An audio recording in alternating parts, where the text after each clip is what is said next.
It has been exactly 1 week since Tim Bosma disappeared while taking two strangers on a test drive of his truck in Ontario.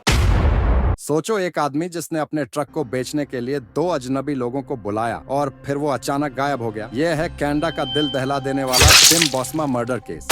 Tim बॉस्मा 32 साल का एक truck driver Hamilton, Ontario में अपनी पत्नी शर्लिन और बेटी के साथ रहता था। उसकी जिंदगी बिल्कुल सामान्य थी और एक दिन उसने अपनी फोर्ड ट्रक को ऑनलाइन बेचने का फैसला किया। उसने अपनी ट्रक की फोटो खींची और कीजीजी पर अपलोड कर दी। अब आगे बढ़ने से पहले आपको बता दूं कि OLX तो सबको पता है, बिल्कुल वैसे ही एक प्लेटफॉर्म है कीजीजी। पर अपनी ट्रक बेचने के लिए विज्ञापन डालने के बाद टिम बॉस्मा का संपर्क इन दो अजनबी लोगों से हुआ था, जो खुद को ट्रक खरीदने के लिए इंटरेस्टेड बता रहे थे। लेकिन उनके इरादे कुछ और ही थे और आगे चलकर यह मुलाकात एक खौफनाक हादसे में बदल गई। 6 मई 2013 को डेलन मिलार्ड ने टिम बॉस्मा को अपनी ट्रक के साथ सिटी पार्क की गली में बुलाया। शाम के करीब 5:30 बजे टिम अपने घर से निकला। उसके निकलने के 4 घंटे बाद उसकी पत्नी शार्लिन उसे कॉल करती है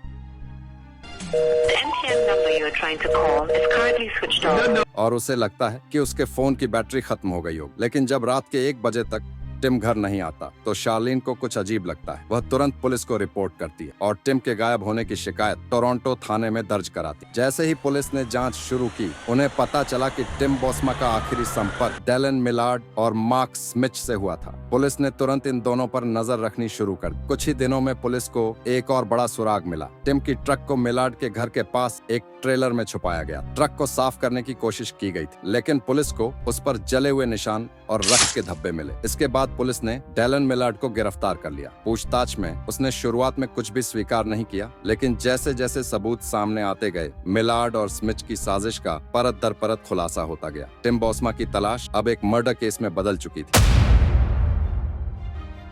जब पुलिस ने डेलन मिलार्ड के फार्म हाउस की तलाशी ली, जो वाटरडाउन ओंटारियो में था, तब उन्हें वहां एक इंसिनरेटर जलाने वाली मशीन मिली, जिसका नाम था द एलिमिनेटर। यह एक इंडस्ट्रियल हाई टेम्परेचर मशीन थी, जिसे जानवरों के शव जलाने के लिए इस्तेमाल किया जाता है, लेकिन मिलार्ड ने इसे इंसान को जलाने के लिए इस्तेमाल किया था। पुलिस को इसी मशीन के अंदर से हड्डियों के टुकड़े, दांत और जले हुए मानव अवशेष मिले, जिनकी बाद में DNA जांच से पुष्टि हुई कि वो टिम बॉस्मा के थे। यह खुलासा पूरे कनाडा को झकझोर देने वाला था। मिलार्ड और स्मिथ ने न सिर्फ टिम की हत्या की थी, बल्कि उसके शव को भी पूरी तरह खत्म करने की कोशिश की ताकि कोई सबूत न बचे। लेकिन पुलिस की तेजी और तकनीकी जांच ने उन्हें पकड़ ही लिया। जैसे ही डेलन मिलार्ड और मार्क स्मिथ की गिरफ्तारी हुई, मामला सीधे फर्स्ट डिग्री मर्डर का बन गया, यानी पूरी प्लानिंग के साथ की गई हत्या। 2016 में इन दोनों के खिलाफ कोर्ट में मुकदमा चला, लेकिन यहाँ से कहानी और भी खतरनाक मोड़ पर जाती। कोर्ट में जब सबूत पेश किए गए तो क्राउन प्रोसिक्यूटर ने खुलासा किया